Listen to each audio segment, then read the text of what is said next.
Welcome to Our Story, the podcast. Every month, Pastor Mark from Harmony-Toluca Lake sits down with a guest to discuss their journey of faith from an inclusive, affirming point of view. These personal stories are part of a colorful tapestry of individual life experiences that transcend the boundaries of church by connecting us all together collectively through faith, hope, and love. This is Our Story. Hey everyone, Pastor Mark here with Harmony-Toluca Lake, and this is the second campus of Hollywood United Methodist Church. And today is an Our Story, the podcast episode in which we talk about our faith journey. And I'm in conversation with individuals as we all tie in the fabric of our lives that integrates together. And so today's conversation is with the fabulous Juan Carrillo. And so, Juan, it's just always a joy. He is one of Harmony's folks that come on Sundays. Nothing but fun out of Juan. There is no serious church to happen around him, but it's always glorious because we should laugh at church, right? Oh yeah. I mean, I'm not a believer that you need to come in somber and quiet and feel repressed. I mean, God is supposed to be glorious. So why wouldn't you come in smiling and laughing and dancing, and letting him know that, you know what, thank you for another day. Right. Well, I mean, God does have a sense of humor, yes? Oh, God, yes. Yeah. Created a giraffe. I mean, come on. He created a chihuahua. What are you talking about? Well, so here we're going to be in conversation. And so here's just a quick question, because you love Friday game nights, yes? Yeah, that was fun. So what game is one of your favorites that you like to play? Oh, Clue. Now, why Clue? Oh, I love those kind of things, like those little mysteries. Like one of my favorite things to do is read mystery cozies. But I like mysteries with a sense of humor. So because I like the story and I like the journey, but I also want a little, like check, wink, wink by the end of it, and it wraps up. Well, it's sort of like our life as Christians, right? Yeah. We have some humor, but we also have a journey. We have a story. We have the Bible. So, all right.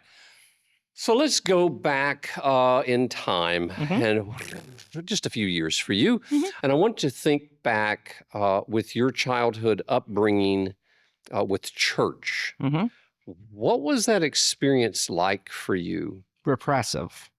Very repressive. How so? Well, I grew up Catholic. And so there are all these rules that I was told that you need to abide by, but no one ever explained to me why. You couldn't ask that question. You couldn't ask why. It always would, because the answer would always be, well, because I said so. Now, at what age was this? 10, between 10 to 13. But did you go to church before 10 to 13? Yeah, but we were what you would call weekend Catholics. Okay. So it's like you would go Saturday and Sunday, maybe twice a month, then once a month. Then all of a sudden when my dad would get, he would say, we have to go every weekend. And it's like, then we would go every weekend for maybe about a month. And then it would just trickle down. But right around the age of 13 is when things became more stringent. It felt like, well, I did my first communion and I did my catechism. And once I started doing, I believe the catechism was first. Once you started doing that, it became a little more stringent in church. And then when you would go, it's a lot of up and then down, and then the priest is speaking, and I honestly never knew half of what the hell they were talking about. No offense, but I never knew what they were talking about. And for some reason, I still have a memory of a Filipino priest who was preaching, and the only thing I remember from the whole thing is him talking about a fish. And I have no memory of anything else. So did you talk about sermons or church with your family members? Nope. Or did your family members follow with the strict rules of the Catholic Church Nope. as a teenager? No? Nope. So you just felt rigidity with exuding through the church. Oh yeah, because those were rules that you were expected to follow. The other thing that struck me as very odd, which I never understood and I still don't, how you go to church on Sunday, but Monday through Saturday, you can sin all you want. And then when you go and talk to the priest on Sunday, he absolves you of all this and you've got a clean slate, like an Etch-a-Sketch. I never got that. I never understood how that works. You know, someone is just saying, okay, you're fine. You're done. Go say this. You're great. I'm like, so there were all kinds of things that would go on that I just didn't understand. Like when I did my first confession, we were led into the room. The priest was on the other side, and there was a chair, and the window was open, and then there was a little spot to kneel. And you were told either you can sit in the chair and talk directly to the priest, or you knelt, and he didn't see you, and the spot was about this big. I'm like, I knelt. I'm like, I didn't want to speak to him directly. But at the same time, I knew other people did the same thing. Unfortunately, I didn't know what to confess. So I made stuff up. You know, like I disobeyed my parents. I used the Lord's name in vain. I like came up with a few things because I thought if I didn't, I was going to get in trouble. And that was very much in my mind, is I thought I was going to get in trouble. And so I did all that. And then I was told, go say, you know, a number of Hail Marys and Our Fathers and you're fine. I'm like, okay, you know, because also the other thing too was I not only was afraid of getting in trouble with him, I didn't want to get in trouble with my dad if he was told that I misbehaved, because that wasn't going to go over well, you know, so. Did you see your family members following the church direction? No. So you were sort of getting mixed messages. Yes. You identify as being gay, yes? And so with that, at what age? I started questioning things when I was 11, 12. Okay. I thought boys were very interesting, but I knew that wouldn't go over well. So I kind of made myself, you know, flirt with girls and be attracted to girls. But it was also very difficult to do that because I've always had this kind of personality. So I'm a little out there. And what was really funny is not everyone gets it. And especially if you can imagine being a teenager, you know, in the 80s, people definitely didn't get it, you know? But it was like a bunch of mixed signals. And if I would try to go out with a girl, when I would come home, the first thing my father would say was, did you do her?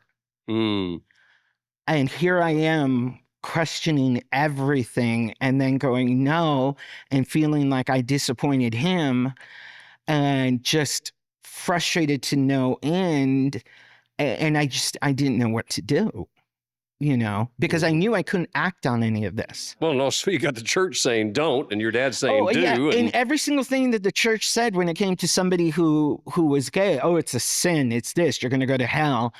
You know, you're going to hell for this, you're going to hell for these feelings, you're going to hell for thinking like this. And so everything was just condemnation. Nothing made you feel that you were worthy of anything.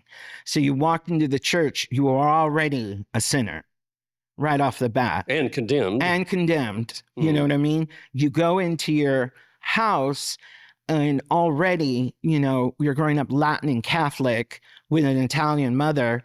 It's like, wasn't conducive, you know, to being fabulous at that time. Yes. So your fabulousness, you'd have to sort of shut off, at least that part of you. Well, here was the thing. I got involved. I got involved with yearbook, student council, and theater. So then I had a little bit of an excuse. for a little more fabulousness because of the theater, you know. But not in the church. Not in the church, but in my regular I day of see. life. Okay. But honestly, church kind of fell off the radar for me about 15, 16, because I had my license, I had a job, I worked weekends, so it stopped being a thing, you know. And I mean, my grandparents still went, and I think my sisters may have on and off, but at that point I stopped because I was always working, or I was like, when it came to school and stuff, I was at school from probably about 7 a.m. until 5 p.m. working on something, or I was at work. And then I would be home that night after 10, and then have to do homework and all that, and then start the day over. But even if it hadn't been for school and work, would you have really wanted to go to church? No, absolutely not. Right. So the reason is because of condemnation? And it was just an unfriendly place. You know, I mean, you've seen the way I am when I come in here, and I've got friends and you know, talk and the hug and the whole thing. I could never do that at my old church. I didn't know anybody. So you stopped basically going to church at 15, 16. How did you view Jesus at that time? This was the thing. I did still believe in a higher power. I just lost my belief in church. So I still believed in God, and I still felt God was there. But the idea of going to this building, and that's how I saw it. I saw it as a building, did not appeal to me. Did you see God or Jesus in any way being judgmental? That was the thing. No, I didn't. You know, I'm a firm believer in, I don't agree with the whole concept of original sin. I don't see how a baby can be born with sin. This is a brand new soul, a brand new person. So you're telling me that they're coming in with sin. That's the most asinine thing I think I've ever heard. But that's what the Catholic Church says, you know?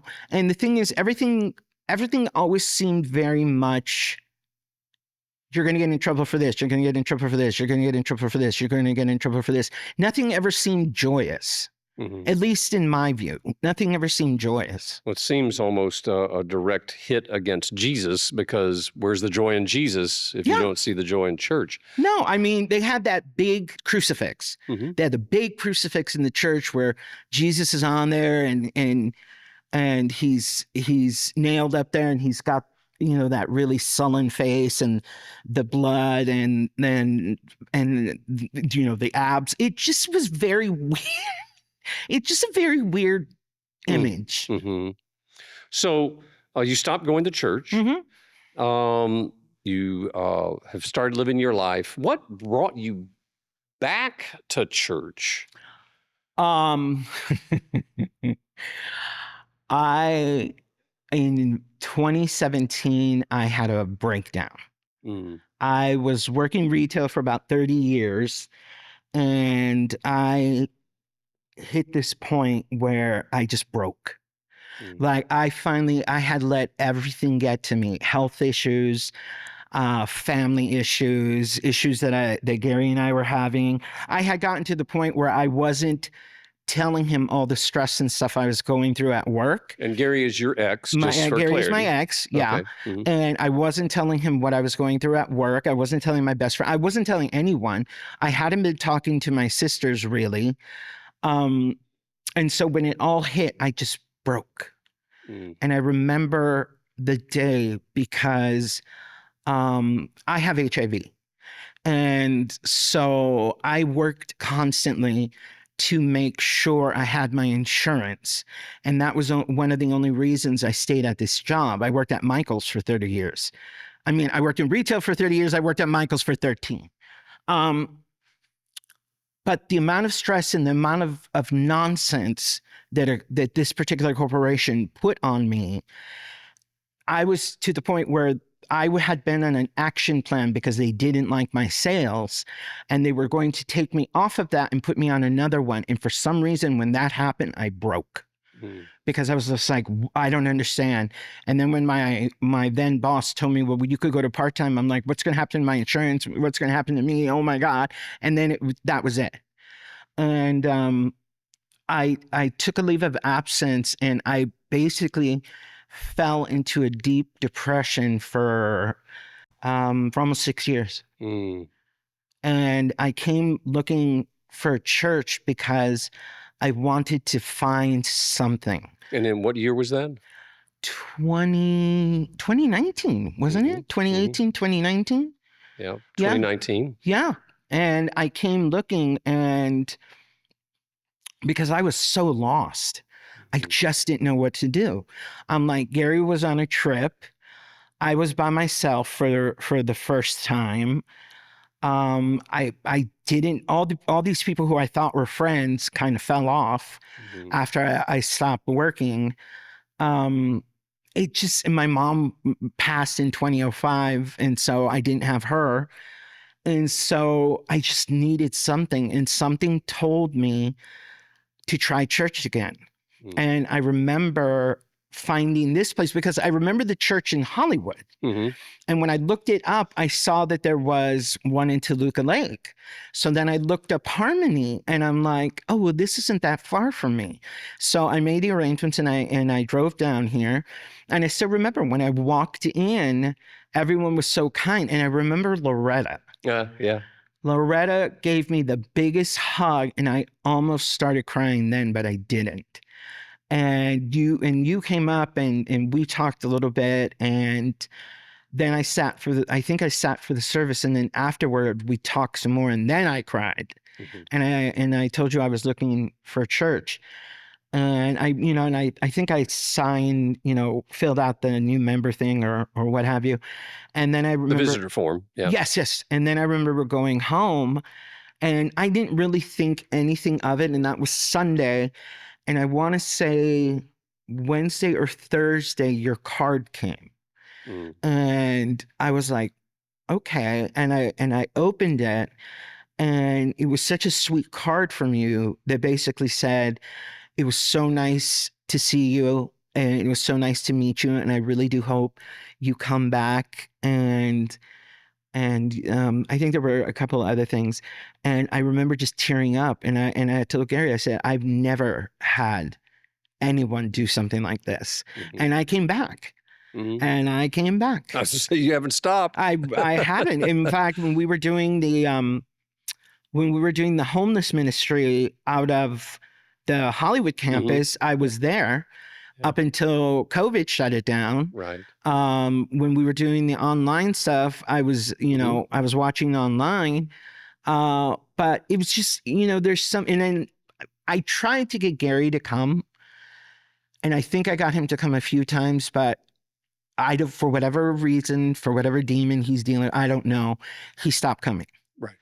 And there was nothing I could do about that. And then everything happened, and you and I talked, and then we started rebuilding, and to be really honest, I feel more centered and happier than I think I've ever been. And a lot of, I will put a good amount of it is good medication. Right. Good therapy, a good psychiatrist, and a good support system. Now, and I'm lucky enough to be involved with a wonderful man who knows everything, is very supportive. It's very different. He's very supportive. He's very caring. He doesn't dictate. He asks. And then he understands when I'm having a bad moment, like when I need a little quiet, or when I need to just be by myself for a few minutes, because he can see that I'm getting antsy. And when I start getting antsy, then it's a progressive, and so he recognizes the signs now. Yeah. Well, this ties in well with our short stories conversation, in which we talked about our overall health and well-being, Mhm. and specifically asking for help, Yes. which is so important. And I thought you spoke very well, and telling our listeners, hey, listen to the short story segment about our health and well-being, which Juan and I had a conversation with. Uh, well, it's interesting because you found a faith community home, Yes. and you have not held back. You are just all in, which is great. It's fun. It's Mhm. fun. I once and here's the funny thing. I once posted an Instagram photo of myself, and I think I was I don't remember. I was wearing one of my crazy outfits, and Oh, I wrote, having a great day at church. It's fun, blah, blah, blah, something like that. And somebody else posted on it, church isn't about fun. It's about God and blah, blah, blah. And I said, why can't it be both? hmm, Why can't I come to church and smile and have fun and take my partner and dance in the back and at the same time be really moved by the sermon and want to help others and do all that? Why can't that all go together? It doesn't have to be one or the other. no, God wants us to have joy in our That's lives. the whole point. Yeah. If you're on this planet and you're not at least finding one or two things to smile about a day, then something is wrong. Something needs to change. Because yes, there is so much negativity and sadness in the world. There is. Mm. But you know what? If you make one person smile, if you make one kid laugh, Mhm. if you have nothing more than a cup of coffee and you drink that and you just feel nice and cozy, it's okay. Just take that, run with it. But not everything has to be doom and gloom. Not everything is the glass half empty. And I'm saying that as a person who used to see the glass as half empty. Mhm. I no longer see it like that, Yeah. you Amen. know? And that was it. That was a choice I had to come to, Mhm. that I'm done. I'm done. It's just like, I hit 52 this year. So like after Gary left and I started kind of getting to learn myself, I started changing my outfits. I started changing what I was doing. I started doing stuff that I wouldn't have done before Mhm. because he wouldn't have liked it, Yeah. or he would have had, I would have gotten a look. So you're living more into your authentic self. Yeah, like I'm having a blast, Right. Well, and it shows. I mean, come on, you gave me this wonderful hat. I got my bedazzled hat, and it says, Pastor Warning. Anything you say or do could be used in a sermon. Great to wear to warn everyone, but I love my Yes. bedazzled hat. Yes. Uh, Well, because I decided to study, and I studied to become an alcohol and substance abuse counselor. mhm. The problem I'm having right now is I cannot find an internship. So instead of just sitting and being sad or whatever, I'm starting a hat business, and I'm starting to design the hats and stuff, and I'm kind of going off instinct Mhm. on what I want to do. Yeah. Like I just did one for suicide prevention, Mhm. and then I'm in the pike is one for Project Angel Food. Mm. And right now I'm working on some for future President Kamala Harris. Oh, Kamala Harris. oh. So, and I'm working on some of those, and I'm very excited about it. And I've talked to some people about it who they're like, I want to see this because I go all out. Oh, So. yes, you do. Well, that's the thing is that's the reason why we changed church up around here, because it's like, oh my gosh, you serve brunch during worship service? Oh yeah, that's a blast. Yes. That is so funny though.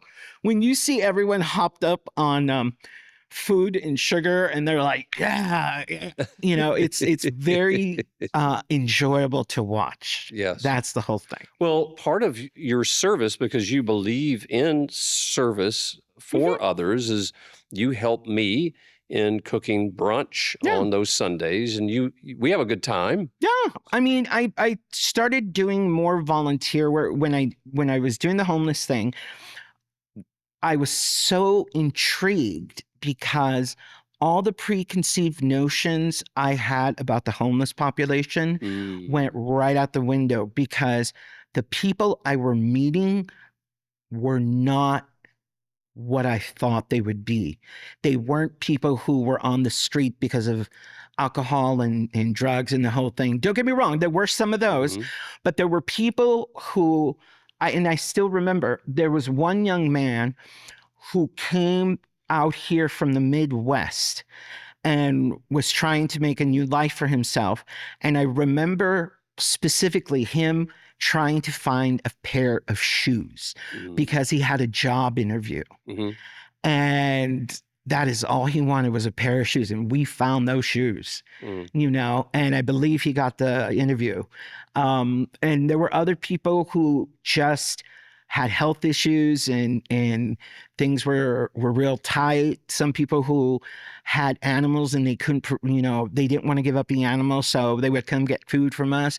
I mean, there were different stories. If you took the time to talk to this population, you learned a lot more than what you were expecting, you know? And I learned also a lot about a lot of the transgender population too, because we had a lot coming in, and it was eye-opening, because nothing was what you thought it was if you just only pay attention to the news.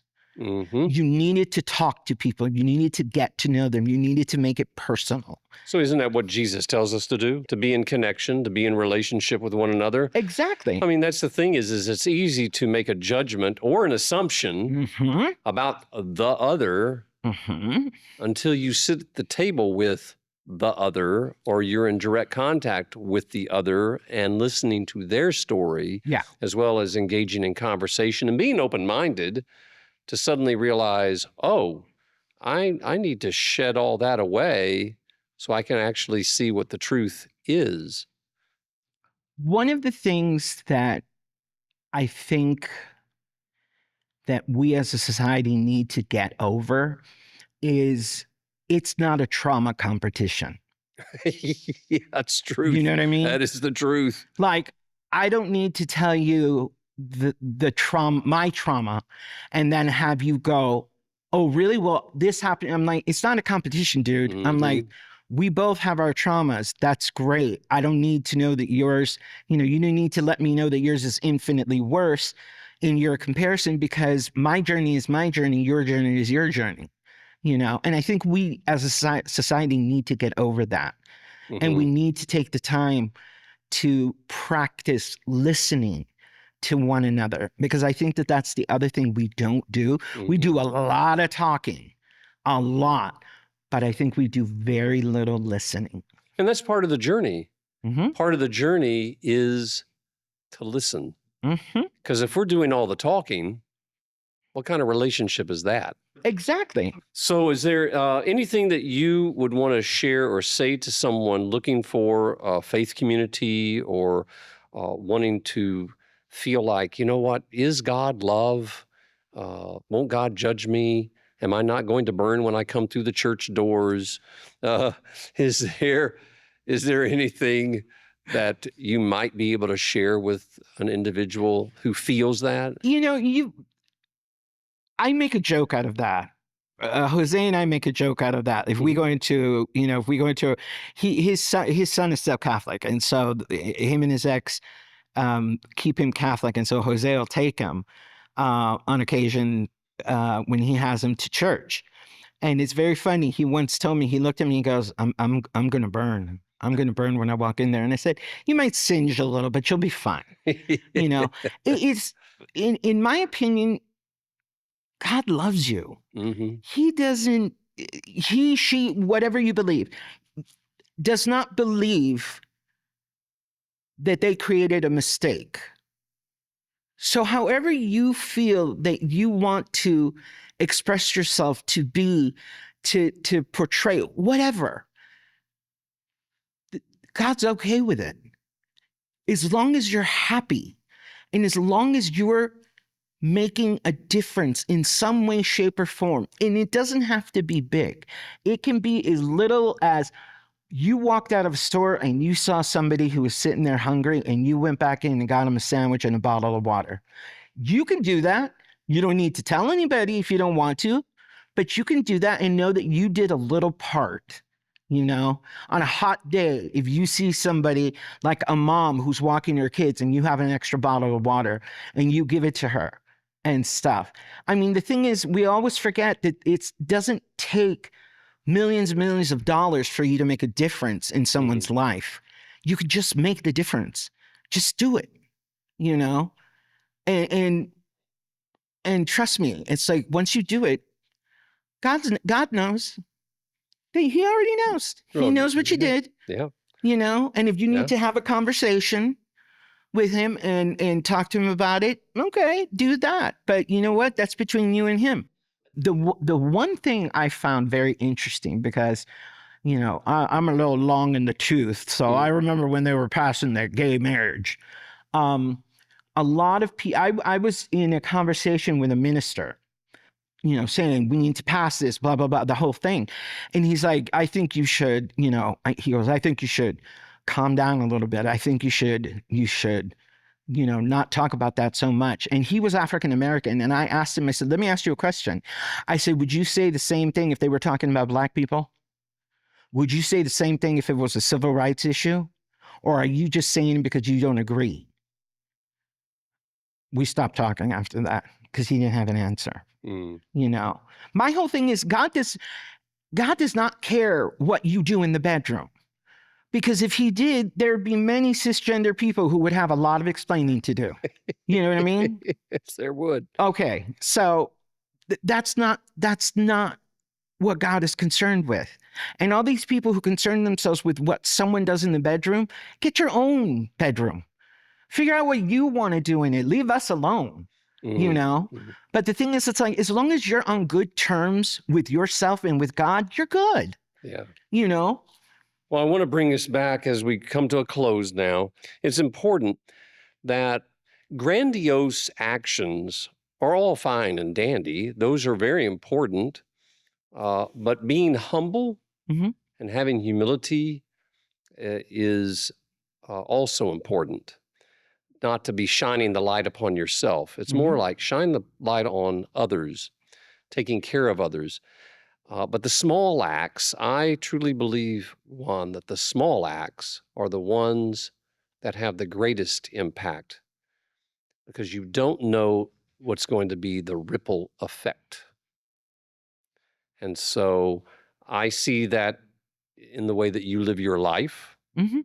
And the way you are of service here with the church community.